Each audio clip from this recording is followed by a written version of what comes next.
भगवत भजन नहीं करने दिया तुम्हें, ठगे गए तुम। बराबर जन्म मृत्यु प्रलय महाप्रलय सब भोगने पड़ेंगे। इसलिए विचारवान पुरुष को चाहिए कि उसे समझ लेना चाहिए, जैसे इस लोक में सब ये दुख है ना, तो परलोक में थोड़ा सा सुख ज्यादा दिखाकर है परिणाम में दुखाई। जैसे तुम यहां किसी की सुंदर स्त्री देख करके अपनी स्त्री पर दृष्टि डालना बंद करके उधर देखकर जल रहे हो कि अगर ऐसी पत्नी हमारी होती तो मैं कृतकृत्य हो जाता। ठीक है, ऐसे स्वर्ग में विमान पे बैठे हैं, अप्सरा पास है, नृत्य गान हो रहा, पास में उस विमान से 100 गुना अधिक, क्योंकि उसका पुण्य अधिक है, तेजस्वी विमान और अत्यंत सुंदर अप्सरा। अब वो भूल गया अपने सुख वैभव को, जल रहा है उसको देख के, पूरा का पूरा ऐसे ही थोड़ा सा ऊपर के लोगों में और पवित्रता और महत्ता, लेकिन सब नष्ट होने वाला है, ये कुछ बचने वाला नहीं। आ ब्रह्म भुनान लोकान पुनरावर्तिनो अर्जुन, ये सब नष्ट परिवर्तनशील आने जाने वाला है। जब आप ऐसी हृदय से प्रार्थना करेंगे तो आपको गुरु मिल जाएंगे, या तो आपको पहुंचा दिया जाएगा उनके पास, और उनके पास जाते ही आपको लगेगा हमारी खोज पूर्ण हो गई, जो मैं चाहता था विश्राम मिल गया। कैसे होने चाहिए गुरुदेव? शाब्दे परेच निष्णातम, शास्त्र ज्ञान से पूर्ण होना चाहिए, और ब्रह्मण्युप समाश्रयम, भगवत प्राप्त होना चाहिए, ब्रह्मबोध होना चाहिए। अगर ब्रह्मबोध है और शास्त्रों का जो ज्ञान है शाब्दिक वो नहीं, तो अपने शिष्य को समझा नहीं पाएंगे। शब्दों का बहुत अच्छा ज्ञान है लेकिन ब्रह्मबोध नहीं, अनुभूति नहीं है, तो शिष्य का कल्याण नहीं कर पाएंगे। इसलिए दोनों बात होनी चाहिए। शाब्दे परेच निष्णातम, शब्द ब्रह्म अर्थात शास्त्रों के पारदर्शी विद्वान, और ब्रह्मण्युप समाश्रयम, ब्रह्मबोध संपन्न अर्थात भगवत तत्व का अनुभव किए हुए हों, ऐसे गुरुदेव का आश्रय ले ले। तत्र भागवतान धर्मान शिक्षे गुरुआत्म दैवतः, अमायया अनुवृत्त्या तुष्येदात्मान मदोहरि।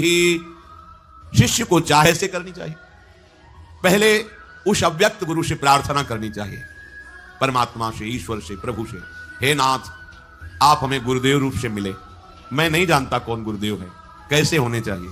इतना ज्ञान विद्यार्थी को क्या ज्ञान कि कौन टीचर किस स्थिति में है, कितना प्रवीण है, वो तो विद्यार्थी है बेचारा। हाँ, प्रिंसिपल जान सकता है, जो टीचरों के ऊपर अधिकारी, इनमें से कौन सा प्रवीण है, कौन किस कोटि का, किस स्थिति का। ऐसे ही सब गुरुओं के परम गुरु जगत गुरु भगवान श्री कृष्ण है। सबसे पहले प्रभु से प्रार्थना करें कि गुरु के बिना ज्ञान नहीं, परम पद नहीं, मोक्ष नहीं, मोक्ष मूलम गुरु कृपा। तो हे नाथ आप कृपा करके गुरु रूप से मुझे स्वीकार करें, मैं आपका शरणागत हूं, आप गुरु रूप से आवे और मुझ शरणागत को स्वीकार करें। दीन बंधु मैं कहां खोजूं, या आप मुझे पहुंचा दीजिए या आप गुरु स्वरूप से आकर मुझे स्वीकार कर लीजिए। अपना अलगाव रखते हैं तब तक प्रश्न होता है, जब अलगाव खत्म हो जाता है तो उत्तर आके विराजमान हो जाता है, प्रश्न की जरूरत नहीं पड़ती। गुरुदेव का आश्रय लेने वाले शिष्य को चाहिए सर्वतो मनसो असंगमादौ संगम च साधुषु दयाम मैत्रीम प्रशयम च भूते श्रद्धा यथोचितम। अपने शरीर से, अपनी संतान से, अपने पारिवारिक जनों से गुरुदेव की कृपा शक्ति से अनासक्त होना सीखे, माया मुक्त होने के लिए। यही हम फेल होते हैं। यदि माया मुक्त होना है, गुरुदेव की शरण ली है, गुरुदेव का आश्रय लिया है, तो आपकी अनासक्ति बढ़नी चाहिए। कहां?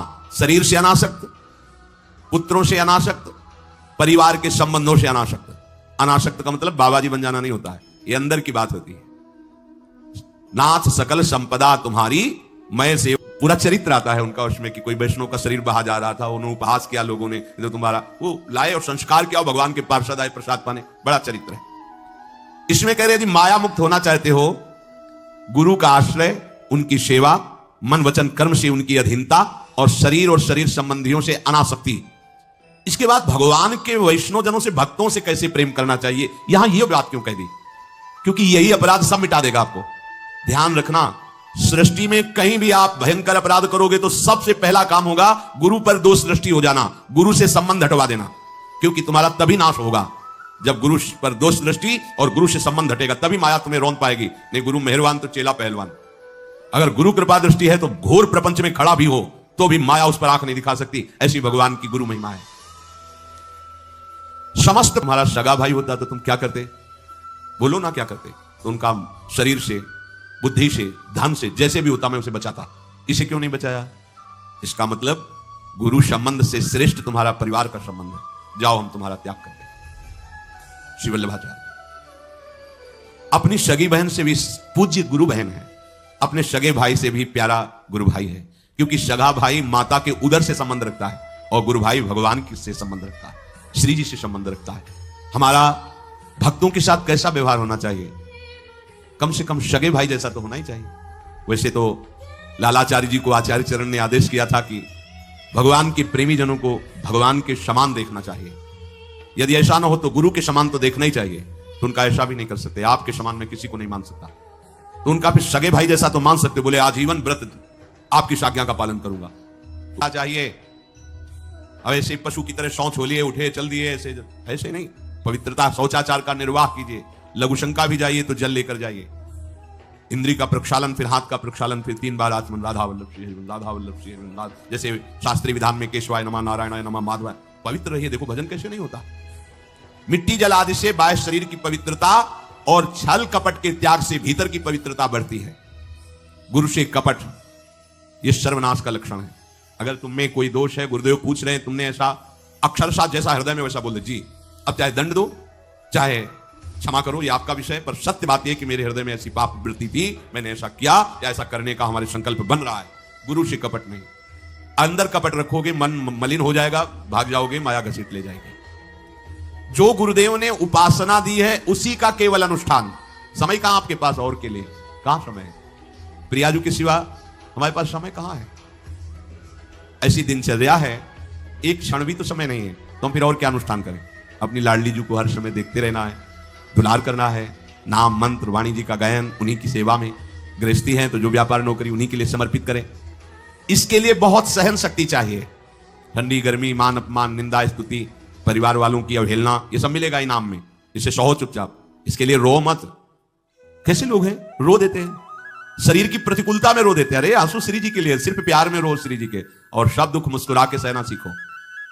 मौनम, वाणी को बहुत संभालिए। नाम जप के लिए मौन बहुत आवश्यक है। अगर बार बार थोड़ी थोड़ी देर में बोलते रहेंगे तो एकाग्रता भंग होती रहेगी, नाम में मिठास नहीं अनुभव कर पाएंगे। कभी कभी ऐसा होता है, ये जाम हो जाता है, बोलना भी चाहे तो नहीं बोल पाते, वो क्रम टूट जाएगा। शाम के समय जैसे किसी से मिलना जुलना नहीं, तो तभी लोग पूछते मौन हो क्या? तो फिर नहीं, मौन नहीं, क्या बात, इशारे समझ लो जो काम, चलो। क्योंकि अगर निरंतर मंत्राकार वृत्ति तो बोलने की भी हिम्मत नहीं रह जाती, पर वहां तक पहुंचने के लिए वाणी का मौन आवश्यक है। मौन का मतलब ऊं करना नहीं है, आवश्यक हो तो शब्द बोल दो, नहीं अधिकतर मौन रहने की चेष्टा करो। जो आपको मार्ग मिला है, कई बार वर्णन किया है कि सत्संग में जो शब्द आपको लगते हैं तो डायरी में लिखना चाहिए।